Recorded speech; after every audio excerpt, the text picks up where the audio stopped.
개인적으로 그렇습니다. 저도 개인적으로 공부하는 건 좋아하지만 수학은 싫어합니다. 특별히 덧셈, 뺄셈, 곱셈, 나눗셈까지는 좋아하는데 사실 그 이상이 되면 굉장히 어렵고 싫어합니다. 하지만 우리는 사실 숫자를 떠나서 살 수는 없습니다. 매번 모든 삶의 영역에서 늘 우리에게 있어서는 숫자가 늘 함께 가까이 하고 있습니다. 왜 그러면 우리가 싫어하는 그 숫자를, 수학을 늘 우리의 삶 가운데서 우리는 맞이하며 살아야 되는가? 그것은 무엇이냐면 우리의 삶 가운데서 부딪히는 수많은 문제들의 크기를 숫자로 표시하면 그것이 이해하기가 굉장히 쉽기 때문입니다. 예를 들면 은행에 갔을 때 이자가 얼마다라고 이야기하면서 아무리 설명을 해도 몇 퍼센트인가 숫자로 이야기해주면 이율이 2%다, 4%다, 어느 것을 선택할래라고 이야기하면 숫자가 큰 것을 선택하는 것이 당연한 겁니다. 왜냐하면 숫자로 보면 그 비교가 확실히 되기 때문입니다. 살아가면서 요즘 참 코로나 시대에 어려운 문제를 우리가 직면하고 있는데 이 시기에도 물가가 상승할 때 우리가 숫자를 가지고 많이 비교합니다. 요즘 정말 팥값이 엄청나게 비쌉니다. 한쪽에 1,000원 이상 하는데 이렇게 숫자가 예전에는 500원이었는데 지금은 1,000원이다라고 비교하면 우리는 바로 알 수 있습니다. 2배나 비싸졌네라고 말입니다. 이런 것처럼 숫자가 우리의 삶 가운데서 주는 것은 무엇이냐면 어떤 잘 몰랐던 애매모호한 것들을 수치화하면 그것이 명확하게 우리에게 다가옵니다. 사실 물리적이라고 이야기하는 눈에 보이는 어떤 그런 물체들만 수치화하는 게 아니라 요즘은 감정도 수치화합니다. 왜냐하면 감정을 수치화하면 그가 당하고 있는 아픔이 얼마나 큰지 알 수 있기 때문입니다. 미국 워싱턴 의과대학에 있는 토마스 홈즈 박사팀은 스트레스에 대해서 수치화했습니다. 사람의 감정을 숫자로 표시한 겁니다. 그 중에 가장 큰 감정 수치, 즉 1점부터 100점까지의 숫자를 부여했는데 이 100점에 해당하는 숫자는 어디였느냐? 배우자의 사망이었다고 합니다. 그러니까 배우자가 사망하면 우리의 감정은 제일 힘든 상황 가운데 직면하게 됩니다. 그리고 혹시 배우자하고 이혼하게 되면 73점, 그러니까 굉장히 어려운 가운데 여전히 놓이게 됩니다. 재미있는 것은 결혼했을 때도 이 수치가 있더라고요. 결혼했을 때 우리는 즐거울 거라고 생각하는데 결혼했을 때에도 우리는 이 스트레스를 받습니다. 수치는 50에 해당합니다. 그러니까 사실 결혼의 스트레스도 굉장히 크다는 걸 알 수 있습니다. 이렇게 해서 우리는 뭘 알 수 있느냐? 우리의 감정까지도 수치화함으로 얼마나 아프겠다, 얼마나 힘들겠다, 그 상처가 얼마나 크겠다, 이런 것을 우리는 이해할 수 있습니다. 그리고 이 감정의 그 아픔을 우리는 함께 동참해 줄 수 있는 것이 우리의 모습입니다. 사실 폭력이라는 것은 다 나쁩니다. 물리적인 폭력, 즉 사람에게 위해를 직접적으로 가하는 것도 나쁘고 감정적으로 가하는 것도 정말 나쁩니다. 말 한마디 그리고 관계 하나가 잘못 뒤틀어지면 얼마나 힘든지 우리는 너무나 잘 알고 있습니다. 이런 물리적 감정적인 폭력이 만약에 동시에 우리에게 다가온다면 우리는 그것에 대해서 견디지 못할 것입니다. 이런 물리적이고 감정적인 것이 동시에 우리에게 찾아와서 우리로 하여금 어려운 가운데 직면하게 된다면 아마 대부분의 사람들이 나 죽겠다라고 이야기하면서 정말 살려달라고, 내가 왜 이런 고난이 직면했는지 모르겠다고 이야기하면서 정말 울고 불고 우리가 표현할 수 있는 최상의 방법을 통해서 무엇인가 풀려고 할 겁니다. 억울한 사정이나 억울한 죽음에 대해서 특별히 물리적인 그리고 감정적인 위험 가운데 놓였을 때 우리는 이렇게 표현합니다. 수치로 따진다면 좀 전에 표현했던 감정적인 수치는 100 이상이 될 겁니다. 동시에 찾아왔기 때문입니다. 물리적인 아픔도 100 이상의 정말 맥시멈이라고 이야기하는 가장 최대치의 숫자, 혹은 우리가 표시할 수 있는 숫자의 그 가치를 이상을 넘어서 우리를 아프게 하는 그 가운데 직면하게 될 것입니다. 사실 우리는 이런 상황 가운데 있는 것을 좋아하지 않습니다. 물리적인 폭력도 우리는 싫어하고 감정적인 폭력 가운데 있는 것도 우리는 싫어합니다. 최대한 피하고 싶고 안 가고 싶고 잘 관계를 만들어서 그런 곳은 최대한 좀 비껴가기를 원하는 것이 우리의 모습입니다. 요즘은 그래도 이제 이렇게 물리적으로 감정적으로 폭력을 당하거나 어려움을 당했을 때 표현할 수 있는 창구가 굉장히 많습니다. 예전에는 다 꽁꽁 자기 혼자 힘들게 살았어야 했는데 요즘은 인터넷이 발달하면서 표현할 것이 많으니까 사람들이 굉장히 잘 표현하고 삽니다. 최근에 정말 많이 듣는 이야기가 미투입니다. 미투. 원래 영어로 이야기하면 나도 그래, 나도 너하고 똑같아 이런 말인데, 감정, 특별히 이 물리적이거나 정서적인 이 폭력을 당했던 사람들이 미투라고 이야기하면 해석은 나도 그래가 아니라 나도 당했어 이런 말이 됩니다. 그래서 미투 운동으로 그들은 많은 것들을 표출해 버립니다.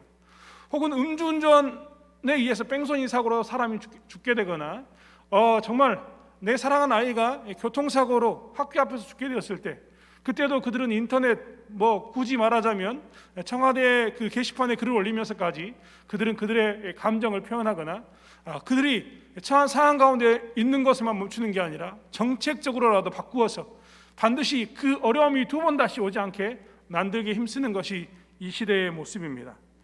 드러낼 수 있는 것을 모두 다 공론화하여서 물리적이고 감정적인 폭력을, 그 어려움을 해결하려고 하는 것이 이 시대의 모습이라는 겁니다. 그런데 살다 보면 이 정말 공론화해서 모든 사람에게 드러내서 바꿀 수 있는 것, 이런 것이라면 좋겠지만 살다 보면 그렇지 못할 것도 있습니다. 드러낼 수 있는 것은 이렇게 사회적 공감을 얻어서 고칠 수 있으나 드러낼 수 없는 일은 어떻게 해야 될지 우리는 모르기 때문입니다. 특별히 물리적으로 감정적으로 어려움을 당하고 있는데 드러낼 수 없는 상황 가운데 직면했을 때 그 아픔은 이루 말할 수 없음에도 불구하고 어떻게도 바꿀 수 없는 상황 가운데 놓여서 이럴 때 난 어떻게 살아야 되는가라는 고민 가운데 빠지는 것이 우리의 인생입니다. 과연 이런 일이 있었을까? 정말 우리는 이 상황 가운데서 많이 직면하게 됩니다. 그럴 때 우리는 어떻게 살아야 될까요? 이것이 우리에게 고민이 됩니다. 제가 중국에 살던 이야기를 종종 합니다. 여러 번 설교 시간에도 이야기했고 이 자리에서도 여러 번 이야기했습니다. 중국이라는 나라에서 제가 7년 정도, 거의 횟수로 하면 한 7년 정도, 만으로 하면 한 6년 정도를 살았는데요. 중국이라는 나라에서 대한민국 국민으로 살았던 시절에 그때 참 재밌게 살았지만, 중국이라는 나라가 기본적으로 외국인이지만 저에게 기본적인 보호를 해주었지만 그 가운데서도 참 어려울 때가 있었습니다. 중국인이 아니기 때문에, 대한민국 사람으로서 중국 땅에 살기 때문에 중국 사람들이 받는 그런 보호를 받는 게 아니라 보호받지 못한 가운데 놓여있는 상황 가운데 직면할 때가 있었다는 겁니다. 그럴 때마다 저는 항상 내가 지금 대한민국이 아니라 중국에 살고 있구나, 나의 조국, 어머니의 나라, 아버지의 나라가 아니라 내가 지금 낯선 땅에 살고 있구나라는 것을 느꼈습니다. 외국에 가면 모두 다 애국자가 된다고 이야기하는 그것은 왜 그러느냐? 외국에 가면 조국의 소중함을 너무나 뼈저리 알기 때문입니다. 낯선 땅에 살면 그들은 보호받는데 나는 보호받지 못했을 때, 그럴 때마다 더욱더 내 조국이 그려지기 때문에 외국에 가면 모든 사람들이 이 조국에 대해서 애국자가 되는 것을 보게 됩니다. 예전에 영화 가운데 집으로 가는 길이라는 영화가 있었습니다. 내용은 이렇습니다. 한 여인이 정말 비행기를 타고 멀리 외국으로 갔는데 그 외국에서 도착하자마자 마약 사범으로 체포당하게 됩니다. 왜 그랬느냐? 사실 무엇인가를 운반해주면 된다는 그 말에 혹해서 운반을 차원해서 그것들을 가지고 나갔는데 그 안에 마약이 있었습니다. 마약에 있는 그 여인이 다시 한국으로 돌아오는 길에 가는 과정이 영화로 만들어졌었는데 그게 집으로 가는 길이라는 영화였습니다. 실화를 바탕으로 만들어진 영화입니다. 저는 외국에 살았기 때문에 그 영화를 보면서 집으로 가는 길이기 때문에 집으로 돌아가는 과정을 살펴보고 얼마나 집이 소중한가를 살펴봐야 되는데, 저는 외국에 살았던 저는 무엇이 보였냐면 그때 외국에서 어려움을 당했던 그 여인이 외국에 있지만 대한민국 국민으로서 대사관의 보호를 받지 못하고 영사관의 보호를 받지 못한 게 보였습니다. 그럴 때마다 저는 오버랩이 되기 때문에 중국에서 살았던 이 서러움이 같이 겹치기 때문에 어떤 마음이 들었냐면 정말 우리나라는 너무하다, 정말 이럴 수가 있냐라는 생각이 들었습니다. 심지어는 미국은 자기 나라의 백성이 어려움에 처하면 전직 대통령을 비행기에 태워서, 자가용 비행기에 태워서 보내면서까지 그들을 구해오는 그런 장면을 볼 때마다 내 안에 드는 배신감은 나라가 정말 이상하다, 힘이 없거나 혹은 무능하거나 둘 중에 하나다라는 생각이 듭니다. 이번에도 아틀랜타에서 한국 사람 그리고 한국계 미국인이 총격을 당했는데 대사관에서 한 번도 찾아가지 않아서 이것이 문제가 되는 것을 보았습니다. 그럴 때마다 항상 하는 것은 이 정말 힘이 없거나 나라가 힘이 없거나 혹은 이 정말 나라가 무능하다, 이런 생각이 정말 많이 듭니다. 아까도 말씀드렸지만 이것이 타지의 삶에 느껴지는 감정들입니다. 그렇다면 예수 믿는 우리들은 어떨까요? 처음에 말씀드렸던 것처럼 어떤 때는 물리적으로 감정적으로 어려움을 당하고 있는 우리들이, 예수 믿는 우리들이 이 땅에 살면서 다 드러냈으면 좋겠는데 드러내지 못할 때가 있습니다.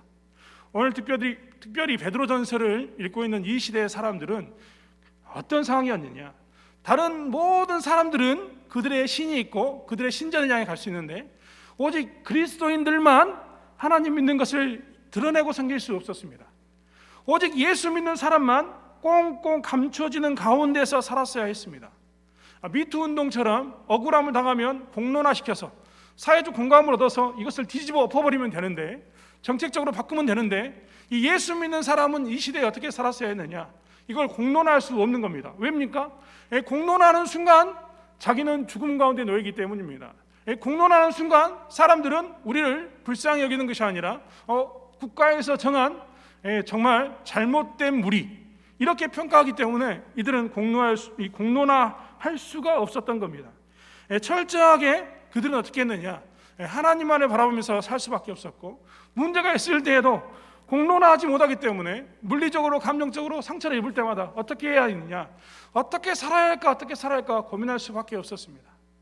우리는 아까 우리 집사님도 기도하셨지만 여호와께 부르짖으면 하나님께서 듣는다는, 응답한다는 이야기를 늘 듣고 살았습니다.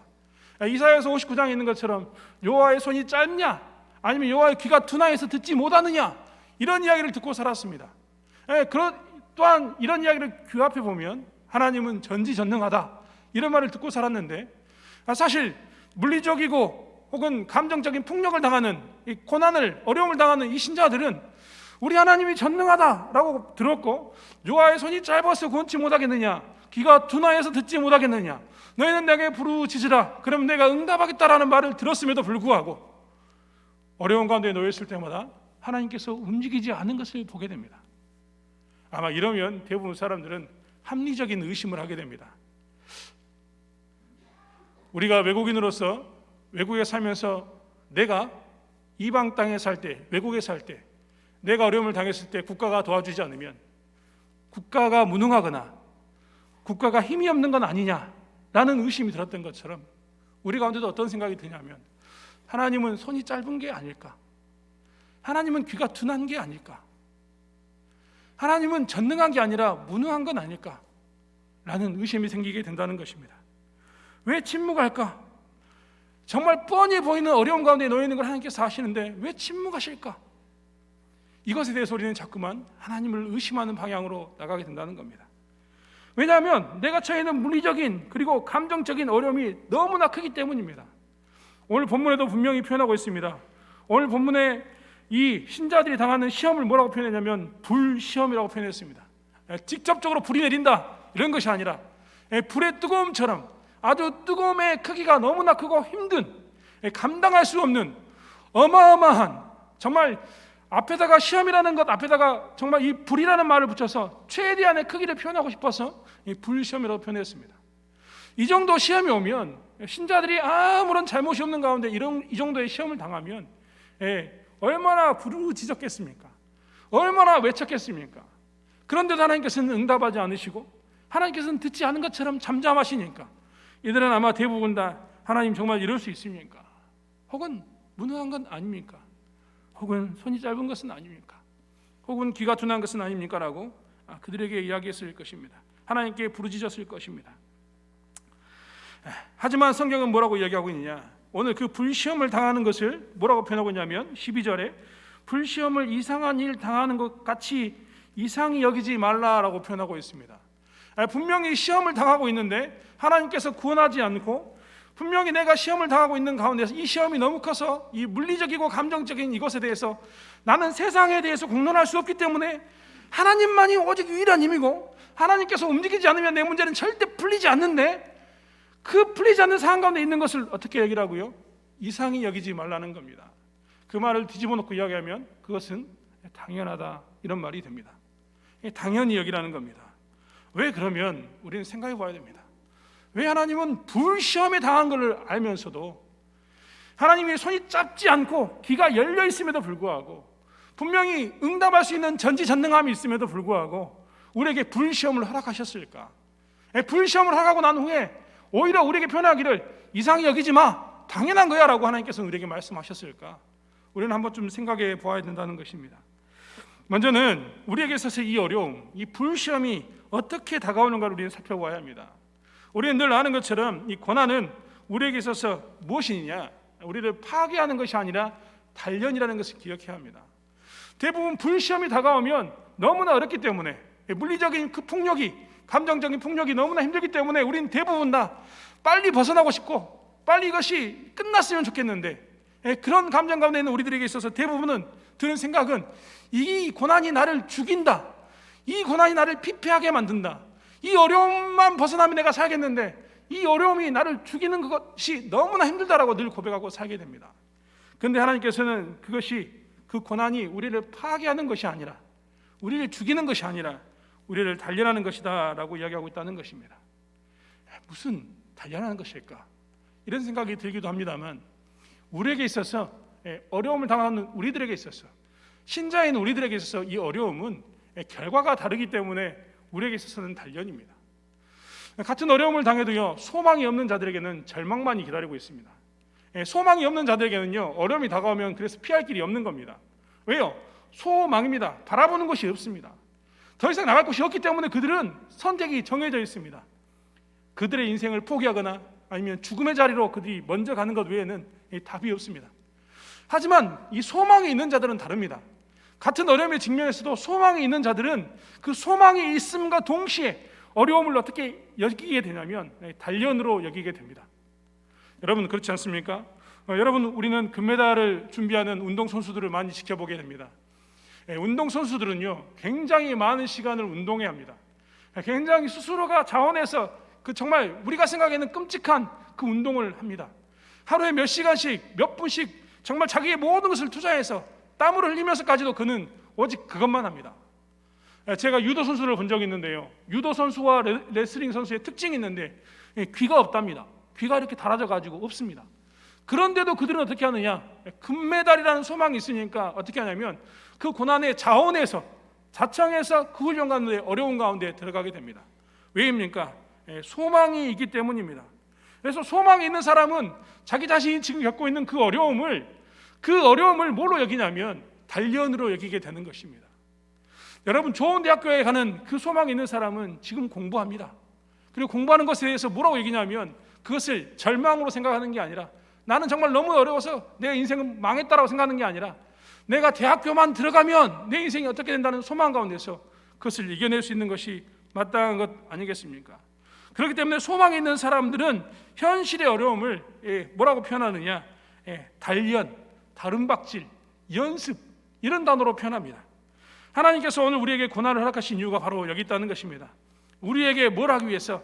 소망을 향해서 나가게 하는 그 가운데 단련하기 위해서. 여러분 아시는 것처럼 단련하면 할수록 우리의 소망의 크기는 어떻게 됩니까? 더욱더 커집니다. 소망에 대한 그 열정은 더욱더 커집니다. 신자에게 있어서 소망은 무엇입니까? 천국입니다. 천국이 있다는 것을 알기 때문에 신자는 지금의 이 고난이, 어려움이 무엇으로 다가오냐면, 지금의 이 물리적인 폭력이 혹은 감정적인 폭력이 내가 공론화할 수 없어서 혼자 끙끙 앓고 있는 것처럼 보이는 이 상황이 무엇으로 다가오냐면 절망이 아니라 소망으로, 절망이 아니라 단련으로 다가오게 된다는 것입니다. 사랑하는 성도 여러분, 저는 우리가 다시 한번 이 고난 가운데서 소망을 바라봄으로 우리의 삶을 절망에 두는 것이 아니라 단련의 자리로, 연습의 자리로 두는 저와 여러분이 되기를 원합니다. 이것이 하나님께서 우리에게 첫 번째 주었던 이야기입니다. 그러면 하나님께서는 왜 또 고난을 주셨느냐? 고난을 받았을 때 우리는 우리가 받은 사랑의 크기를 이해하기 때문입니다. 누가복음 9장 23절의 말씀은 이렇게 기록하고 있습니다. 또 무리에게 이르시되 아무든지 나를 따라오려거든 자기를 부인하고 날마다 제 십자가를 지고 나를 쫓을 것이니라. 예수님께서는 뭐라고 이야기했냐면 제자들에게 나를 따라오려거든 너희를 부인하고 십자가를 지고 나를 따라와라 라고 선포하셨습니다. 여러분, 우리가 잘 알고 있는 것처럼 십자가는 저주의 상징이었고 십자가는 최악의 형벌이었습니다. 로마인들은 로마 사람에게는 십자가를 지지 않게 했습니다. 왜냐하면 그게 얼마나 끔찍한지 알았기 때문입니다. 오직 이방인들에게만 십자가를 지게 했습니다. 그런데 예수님께서 나무에 달린 자마다 저주를 받은 것이라는 그 말씀을 알면도 불구하고 어떻게 했느냐? 십자가를 지셨습니다. 그리고 그 끔찍함을 너무나 잘 알고 있는 예수님은 오히려 제자들에게 제 십자가를 지고 나를 쫓을 것을 이야기하고 있습니다. 왜 그럼 예수님은 제자들에게 십자가를 지고 쫓아와라, 스스로 고난을 짊어지고 쫓아와라라고 말씀했을까요? 어렸을 때 철없던 시기에 부모님의 사랑의 크기는 저에게 있어서 아무런 느낌이 없었습니다. 늘 말씀드린 것처럼 철이 없어서 우리 부모님이 일하고 오면 그 손에 들려있는 봉지가 궁금했지 어머니가 좋았던 것은 아닙니다. 제가 일전에 한번 말씀드렸습니다만 어머니께서 떡집에서 일했는데 어머니가 떡집에서 일하고 돌아오면 손에 들려있는 봉지 안에 떡이 저에게 있어서 가장 큰 관심의 대상이었지, 우리 어머니가 아프든 우리 어머니가 파스 냄새가 나든 이것은 저하고 전혀 무관한 일이었습니다. 가끔 어른들이 이야기하는 것을 보게 됩니다. 너도 너하고 똑같은 자식 낳아서 키워봐라, 이 말을 하게 되는 것을 듣습니다. 개인적으로 이 말은 진리라고 생각합니다. 왜 진리냐? 내가 낳아서 키워보니까 이 말의 의미를 알았기 때문입니다. 자식을 낳아서 키워보니까 부모의 마음을 이해하게 됐습니다. 예수님이 우리에게 자기의 십자가를 지고 쫓을 것을 말하는 것은 십자가를 졌을 때 십자가의 사랑의 크기를 알 수 있기 때문에 예수님께서는 십자가를 지고 쫓아오라고 말씀하신 겁니다. 십자가를 지면 그 순간 내가 받은 구원의 크기가 이해가 됩니다. 멀리서 바라봤을 때는 예수님이 십자가를 위해서 나를 위해 죽으셨다라고 끝났는데, 정말 감정이 묻어있지 않는 어떤 내게 삶의 체험으로 다가오지 않는 어떤 그런 고백으로 끝났을지도 모르는데, 내가 십자가를 지면서 예수님처럼 살려고 했을 때 나는 무엇이 이해가 되느냐? 십자가가 이해가 됩니다. 내가 받은 사랑의 크기가 얼마나 큰지 이해할 수 있게 됩니다. 자식을 낳아서 기르면서 부모의 사랑을 아는 것처럼 우리는 그렇게 십자가를 짐으로 그리스도의 사랑의 크기를 알게 된다는 것입니다. 예전에는 제가 자식을 낳아서 키우면 부모님의 마음만, 사랑의 크기만 이해한다고 생각했는데요, 아니, 좀 더 자식을 키워보니까 한 가지가 더 있는 것을 알았습니다. 그것은 무엇이냐면, 내가 자식을 키워오는 시간이 길어지면 길수록, 내가 정말 자식을 위해서 헌신하면 헌신할수록, 수고하면 수고할수록 뭘 하느냐? 아버지의 사랑의 크기를 이해할 뿐만 아니라 아버지의 일에 동참하게 되는 것을 보았습니다. 시골집에 가끔 내려가면 어머니께서 고추를 따십니다. 고추를 따고 있으면, 예전 같았으면 아버지가 나에게 일을 시키는 게 그렇게 싫었을 겁니다. 중3 때부터 나를 힘쓰는 일에 항상 부르셨던 아버지가 그렇게 싫었는데, 자식을 낳아서 길러보고 나니까 부모의 사랑의 크기가 이해될 뿐만 아니라 그 사랑을 아니까 내 몸이 어떻게 되냐면 스스로 자원해서 아버지가 부르지 않았음에도 불구하고 아버지가 하는 일 자리에 제가 대신 들어갑니다. 동참하게 되는 것을 경험했습니다. 십자가의 크기를 우리가 이해하면 이해할수록, 우리를 위해서 고난받으셨던 그 십자가의 그 고난의 크기를 이해하면 이해할수록 우리는 어떻게 되느냐? 하나님의 사랑을 이해할 뿐만 아니라 하나님의 그 십자가를 나누어 지려고 합니다. 하나님이 하고 시고자 했던 그 사랑의 크기를 나누어 지려고 합니다. 누가 시켜서도 아닙니다. 자원해서 내 몸이 갑니다. 그 크기가 크다고 생각하면 생각할수록 나는 더 낮은 자리에서, 더 험한 자리에서 예수님이 우리를 위해서 십자가를 지시고 골고다의 길을 가시기까지 수많은 멈춤과 나감의 반복을 이루었던 것처럼 우리 또한 무엇에 동참하게 되느냐? 고난에 스스로 동참하여서 더 큰 고난으로, 더 큰 고난으로, 더 큰 어려움으로, 더 큰 어려움으로 내 아버지의 마음이 있는 곳이라면 우리의 몸을 던져서라도 그 일에 동참하는 것이 우리의 모습인 것을 보게 됩니다. 하나님은 뻔히 우리가 물리적으로 폭력 가운데 있고 감정적으로 폭력 가운데 있으면서 표현할 수 없는 것을 알지만 우리에게 이런 것들을 기대하셨기에, 이것을 알기를 기대하셨기에 하나님께서는 침묵하고 계셨던 겁니다. 우리는 그 자리에서 하나님께서는 우리의 상황을 아시는데 하나님이 손이 이 짧지 않음에도 불구하고 왜 구원하지 않느냐고, 하나님의 귀가 둔하지도 않음에도 불구하고 왜 응답하지 않느냐, 들으시지 않느냐고. 하나님, 우리가 응답하면 하나님께서 전능함으로 구원할 수 있음에도 불구하고 왜 구원하지 않느냐고 이야기하시는 그 순간에도 하나님께서는 고난을 통해서 우리로 하여금 더 많은 것을 보여주시기를 원하신다는 겁니다. 참, 인생이 그렇습니다. 짧은 인생을 살았지만 제 인생을 살아가면 살아갈수록 그 자리에 가면 갈수록 더 많은 것이 보이는 것을 보았습니다. 자식이 없었을 때는 자식이 없었기 때문에 자식을 통해서 볼 수 있는 것이 없었습니다. 자식을 키워보니까, 좀 더 키워보니까 더 많은 것을 보게 되고 더 많은 것을 이해하게 됐습니다. 하나님께서는 그렇게 우리를 그 자리로 이끄시는 것입니다. 그 자리로 한 걸음 한 걸음 우리를 성장시키기 위해서 우리를 이끄시고 계시는 것이 하나님의 마음이라는 것입니다. 그렇기 때문에 우리는 무엇을 해야 되느냐? 오늘 본문의 말씀에 이야기하는 것처럼 13절에 오직 너희가 그리스도의 고난에 참여하는 것으로 즐거워하라. 고난에 참여하라는 겁니다. 그리고 그 고난에 참여하는 것으로 오히려 즐거워하라는 겁니다. 이는 그의 영광을 나타내실 때 너희로 즐거워하고 기뻐하게 하려 합니다. 라는 이 말씀처럼 소망의 때를 기대하면서 우리가 이 고난에 즐거움으로 참여하기를 바라시는 아버지의 마음이 여기에 들어 있습니다. 사랑하는 성도 여러분, 우리가 다시 한번 정말 예수 믿는 것 때문에 당하는 어려움 가운데서 이 마음이 회복되어지기를 원합니다. 세상에 있는 모든 사람들은, 예수를 안 믿는 사람도 어려움 가운데 직면하게 됩니다. 어려움이 없는 사람은 없습니다. 이 세상에서 다 크기가 다를 뿐 각자의 처한 상황 가운데서 자기가 정말 감당할 수 없을 만큼의 그 시험을, 다들 어려움을 당하고 사는 것이 이 땅의 모습입니다. 하지만 이 땅에 사는 그 사람들도 그 고난의 어려움에 대해서 생각합니다. 오늘 본문에서 기록한 것처럼 스스로가 자청하는 그 어려움이 있는 사람이 있습니다. 스스로가 잘못해서 도둑질하거나 살인해서 남을 판단해서 생기는 그런 문제로 스스로가 어려운 가운데 직면하는 사람이 있습니다. 반면에 어떤 사람은 그가 타인을 위해서 스스로 어려움을 자청하기도 합니다. 최근에 나왔던 책 중에 이런 책이 있습니다. 요한, 시돌, 용현, 그 어디에나 있었고 어디에도 없었던, 이런 책이 나왔습니다.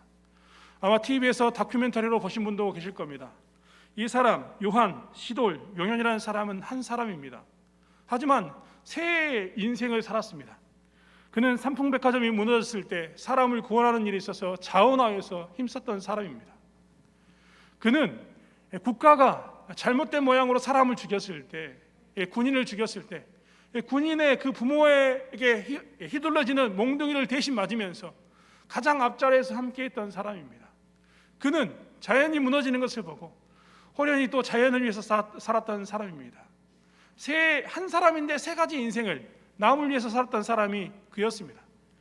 그 이야기를 들으면서 자신보다 타자를 위해서, 남을 위해서 고난받는 사람들이 얼마나 귀한가, 그리고 사람들이 그를 얼마나 존경하는가를 살펴보았습니다. 그렇다면 신자인 우리들은 한번 생각해 보았으면 좋겠습니다. 타인을 위해서도 고난을 받는데 그리스도를 위해서 받는 고난의 크기는, 가치는 얼마나 클까요? 예수를 믿는 것으로 사람들에게 주는 그리스도시요 살아계신 하나님의 아들임을 고백하는 것으로 고난을 받는 것은 가치로 환산할 수가 없습니다. 거룩하신 하나님께서 오늘 영광이 될 만한 것이다라고 표현할 만큼 그것은 하나님께 영광이 될 만한 어마어마한 가치를 가지고 있는 것입니다. 우리는 할 수만 있으면 이 땅에서 사람들과 화평을 이루고 살아야 합니다. 하지만 화평을 위해서 하나님을 버릴 수는 없습니다. 그리고 하나님을 위해서라면 고난을 버릴 수도 없습니다. 다시 한번 삶이 고난이 있고 없고에 대해서 우리가 집착하는 것이 아니라 그것이 하나님께 영광이 되는가, 영광이 있는가 없는가에 대해서 우리가 집중하는 저와 여러분이 되었으면 좋겠습니다. 때로는 물리적이고 때로는 감정적인 폭력 가운데서 꼼짝없이 아무 말도 못하고 그리스도 때문에 고난을 받아야 하는 우리들이지만, 우리가 이럴 때마다 기억해야 될 것이 있습니다. 우리는 그리스도의 고난이 있었기 때문에 그리스도의 부활이 있음을 기억해야 합니다. 우리는 그리스도의 죽음이 있었기 때문에 그리스도 안에서 생명이 있었음을 기억해야 합니다. 우리 또한 고난의 길을 갔을 때 부활이 있음을 기억해야 합니다. 우리 또한 고난의 길을 갔을 때 그 죽음처럼 보이는 그 자리에서 생명을 발견할 수 있음을 기억해야 합니다. 그리고 다시 한번 그 고난을 피하기보다는 적극적으로 참여하면서 즐거워하는 삶을 살아야 되는 것을 보게 됩니다. 여러분, 이번 고난주간 어떻게 보내시겠습니까? 교회는 3차 특별 새벽기도로 고난주간을 맞이합니다. 개인적으로 청년들에게도 광고했습니다. 고난에 동참했으면 좋겠다. 고난에 동참하는 방법은 수많은 방법이 있습니다. 어떤 사람은 금식을 할 것이고, 어떤 사람은 자기가 좋아하는 것을 포기하고 오직 하나님께만 집중할 것입니다. 예전에 이야기를 제가 청년들과도 나눴습니다. 제가 개인적으로 이 벚꽃이 필 때마다 항상 하는 이야기가 있습니다. 꼭 고난주간에 벚꽃이 핀다. 고난주간에 벚꽃 좀 구경 가려고 하면 이 고난주간이어서 벚꽃을 구경하는 것을 포기하고 정말 우리가 고난에 동참했던 것이 우리의 모습이었는데, 여러분, 우리는 어떻게 적극적으로 고난에 참여하겠습니까? 특별 새벽기도회가 정말 좋은 방법 중에 하나라고 생각합니다. 할 수만 있다면 정말 이 가운데 스스로 힘든 이 새벽기도의 자리에 자청하여서 참여하는 저와 여러분이 되길 원합니다. 스스로 그동안 우리가 편안히 즐겼던 것을 끊고 그리스도의 고난에 동참하는 저와 여러분이 되길 원합니다. 그리고 다시 한번 정말 힘들고 어려운 그 상황 가운데서, 말할 수 없는 고난 가운데서 우리가 고난을 피하기보다는 오히려 적극적으로 그리스도의 소망에 동참함으로 인해서, 이 고난에 동참함으로 인해서 부활과 생명을 누리는 저와 여러분의 삶이 되길 원합니다. 교회가 이런 삶을 살았을 때 세상은 교회를 통해서 부활을, 생명을 경험하게 될 것입니다. 이 은혜 가운데 거하는 저희 교회, 저희 성도들 되길 원합니다. 기도하겠습니다. 하나님, 십자가를 지길 원합니다. 자원하여서 즐거워하면서 십자가 지기를 원합니다. 이 고난은 제발 내게 제거해 주십시오라고 고백하기 이전에 하나님과 함께하는 것이라면 이 잔을 내게서 옮기지 마시옵소서라고 고백하는 저희들 되게 하여 주시옵소서. 하나님, 그리하여서 고난에 동참함으로 인해서 그리스도의 사랑을, 그리스도의 부활을, 그리스도의 생명을 맛보는 저의 삶이 되게 하여 주시옵소서. 때로는 힘들고 어려워서 물리적이고 감정적인 이 폭력 가운데 놓여 있을 때에도 하나님, 우리가 이것을 버리는 것이 아니라 오히려 그리스도로 인하여서 즐거워하며 이것에 적극적으로 참여하는 저희 삶이 되게 하여 주시옵소서. 은혜 주실 줄 믿습니다. 힘들고 어려울 때마다 우리가 구하는 것, 더 큰 은혜이오니 더 큰 성령의 충만함, 더 큰 은혜 가운데 설 수 있도록 저희를 붙들어 주시옵소서. 감사드리며 예수님의 이름으로 기도드렸습니다. 아멘.